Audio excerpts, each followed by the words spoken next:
हूँ Desi Angrez Namit Agarwal and welcome to my channel Desi Angrez. आज जिस शो की मैं बात करने जा रहा हूँ वो एक बहुत ही मन पसंदीदा शो है मेरा। जब मैंने पहली बार इस शो को देखा था, पहले सीजन को जब देखा था, तब मुझे ये शो इतना पसंद आया था। पहला सीजन के एक्चुअली मैं पहले एपिसोड की बात करूँ तो मैं कैरेक्टर के साथ पूरी तरह से रिलेट कर पा रहा हूँ। मुझे ये शो इतना पसंद आया था कि मैं एपिसोड से पहले सीजन से ही इसका फैन हो गया। तो आइए आज मैं आपको इस शो का नाम बताता हूँ। इसका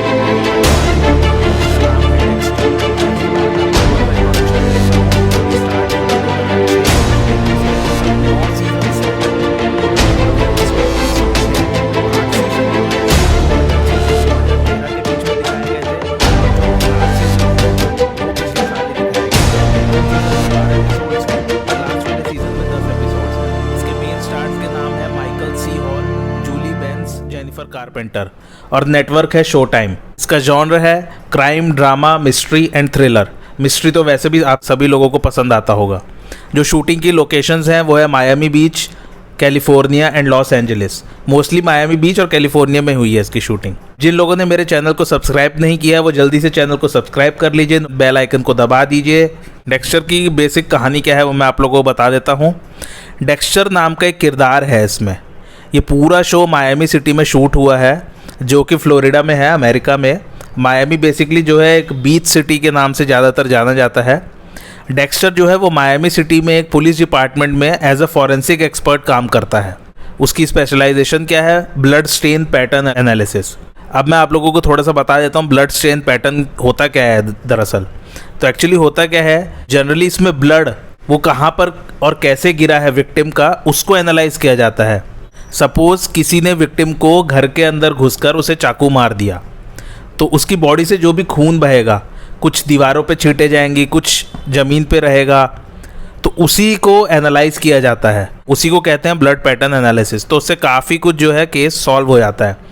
उसी पैटर्न को एनालाइज करके एक प्रिडिक्टेड सीन बनाया जाता है कि क्या क्या हुआ होगा मरने और मारने वाले के बीच में। अब ये जो मेन कैरेक्टर है डेक्स्टर, ये दरअसल एक पैरेलल लाइफ जी रहा है, या कह सकते हैं एक दूसरी लाइफ और जी रहा है जिसके बारे में उसके आसपास के लोगों को किसी को नहीं पता है, उसके फ्रेंड्स को, उसके रिलेटिव्स को। वो क्या करता है, जो अपराधी या मर्डरर्स जस्टिस सिस्टम से छूट जाते हैं या कानूनी दांव पेच के कारण छूट जाते हैं because of lack of evidence, या फिर करप्शन होगा या फिर सिस्टम में कुछ प्रॉब्लम होगी, तो कानूनी दांव पेच अगर कह सकते हैं हम हिंदी भाषा में, तो उसके कारण अगर छूट जाते हैं वो लोग तो उन्हें वो मार देता है। तो वो मारता ऐसे नहीं है, वो पहले अपनी इन्वेस्टिगेशन करता है कि वाकई गलती हुई है जस्टिस सिस्टम से, फिर अपनी एक इन्वेस्टिगेशन अलग से करता है, और अगर वो कंफर्म होती है कि हाँ ये वाकई में मर्डरर है या इसने खून किया है, तभी वो उनको मारता है।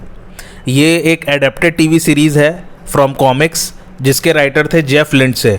फर्स्ट सीज़न मोस्टली वहीं से लिया गया है इसका, और फिर आगे के जो 7 सीज़न 8 सीज़न बने हैं वो बिल्कुल तो नहीं कह सकते, लेकिन कॉमिक्स से काफ़ी अलग हैं। स्टोरी लाइन अलग हो जाती है, कॉमिक्स से ज़्यादा सिमिलैरिटीज़ नहीं है। अब देखा जाए तो जनरली हम लोग ऐसा कंसेप्ट सुपर हीरोज़ मूवी में देखते हैं, लेकिन इसमें ऐसा कुछ नहीं है। कहानी बहुत ही ज़बरदस्त है। हर सीज़न में एक नया विलेन आएगा।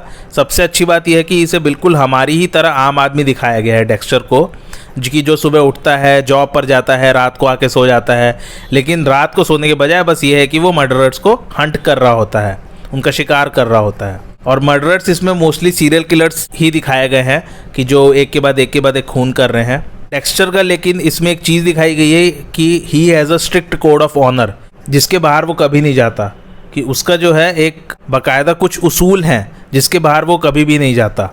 अब डेक्स्टर जो है किलर्स को क्यों हंट करता है और वो कोड ऑफ ऑनर जो उसके उसूल हैं उन्हें क्यों फॉलो करता है, ये सब देखने के लिए आप लोगों को शो देखना पड़ेगा।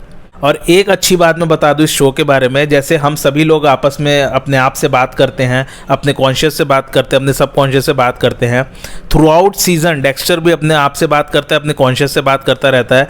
तो वो सब जो डायलॉग्स जो भी वो बात कर रहा है वो सब एज ए नरेशन भी चलता है और वो इसमें दिखाया भी गया है।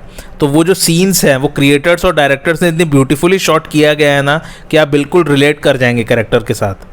उसके जो थॉट्स हैं, जो उसके विचार हैं, बहुत ही ज़बरदस्त और बहुत ही मज़ेदार हैं। सबकी बहुत ही ब्रिलियंट एक्टिंग है, आपस में केमिस्ट्री सभी कैरेक्टर्स की अच्छी है, screen play, cinematography, dialogue writing सभी कुछ ज़बरदस्त है।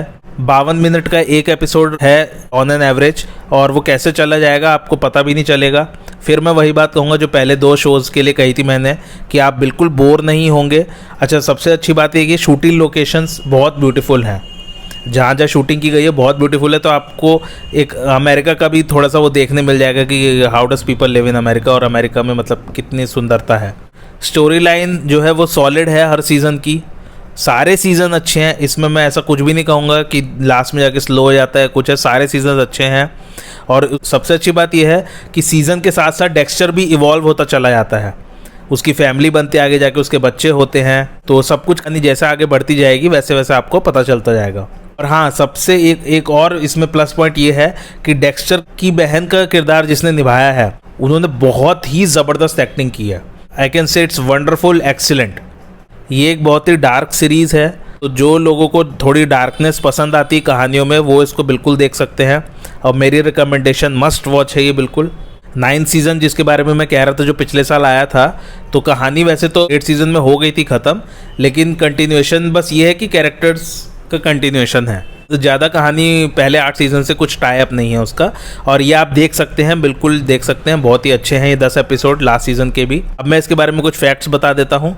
डेक्स्टर को ओरिजिनली सीज़न 8 के एंड में मारने का फैसला लिया गया था, लेकिन नेटवर्क ने इसकी मंजूरी नहीं दी थी, शो टाइम ने, because they wanted to continue the series, क्योंकि वो सीरीज़ को कंटिन्यू करना चाहते थे आगे के सालों में। उनका ऐसा ख्याल था कि कभी ना कभी आगे जाके बनाएंगे ही, और उन्होंने किया भी, पिछले साल आया भी। जिन्होंने इसमें डेक्स्टर और उनकी बहन का किरदार निभाया है, असल ज़िंदगी में उन दोनों ने शादी कर ली थी, और वो सिर्फ 2 साल के लिए शादीशुदा थे, उसके बाद उन्होंने डिवोर्स ले लिया था।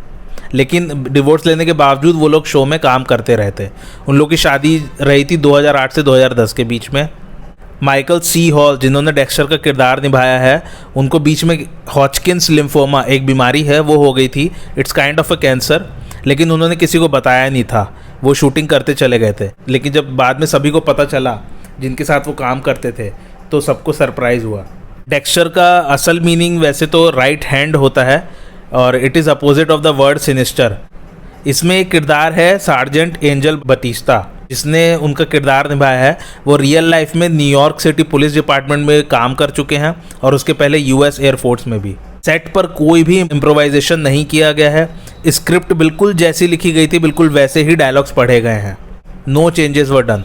जेरेमी रेनर, जैसा कि आप सब लोग जानते हैं, जिन्होंने एवेंजर्स में हॉकआई का किरदार निभाया था, उसको इस रोल के लिए अप्रोच किया गया था, पर उन्होंने मना कर दिया क्योंकि वो ऑलरेडी एक सीरियल किलर का रोल प्ले कर चुके थे। उन्होंने रोल प्ले किया था डामर नाम की मूवी में, DAHMER।